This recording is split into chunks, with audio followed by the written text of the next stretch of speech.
এই যে তামিম আব্দুল্লাহ কাজে আসেনি? মালিক ও তো প্রতিদিনই কাজের সময় কোথায় যেন চলে যায়। মালিক আমি চলে এসেছি, আর আপনি তো জানেনই আমি নামাজের পরে সব কাজ করি। আচ্ছা ঠিক আছে, কিন্তু তোমরা দুইজন থেকে যে কোনো একজনকে আমার কাজে লাগবো। এখানে এক ব্যাগের মধ্যে তুলা আর এক ব্যাগের মধ্যে চাল আছে, যে সবার আগে আমার বাড়িতে নিয়ে যেতে পারবে তাকেই কাজে লাগবো। ঠিক আছে মালিক। এই দাঁড়া, তুই এটা তুল, আমি তোলাটা তুলবো, কারণ তুলার ব্যাগটা অনেক পাতলা হয়।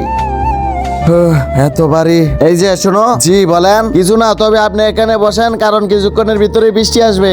আরে বৃষ্টি আসার আগে আমি মালিকের কাছে পৌঁছে যাবো। বন্ধুরা, নাচ গানের ভিডিওতে তো সকলে লাইক সাবস্ক্রাইব করে, তবে ইসলামিক ভিডিওতে কয়জনই বা আছে লাইক সাবস্ক্রাইব করে? আর আজকের এই ভিডিওতে এটাই দেখবো, গান বাজনার ভিডিও থেকে ইসলামিক ভিডিওতে কয়জনে লাইক সাবস্ক্রাইব করে।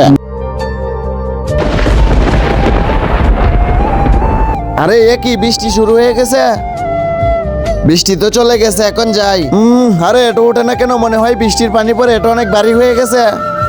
ও মালিক, চলে এসেছি। আরে সবার আগে তুমি এসেছো, তাহলে তো তোমাকেই কাজে রাখবো। শালা কামচু, তুই পরে এসেছোস, তোকে আজকে থেকে আর কাজে রাখবো না, বাকি এখান থেকে। তো বন্ধুরা, নামাজ পড়লে আল্লাহ তাআলা এইভাবেই সাহায্য করে।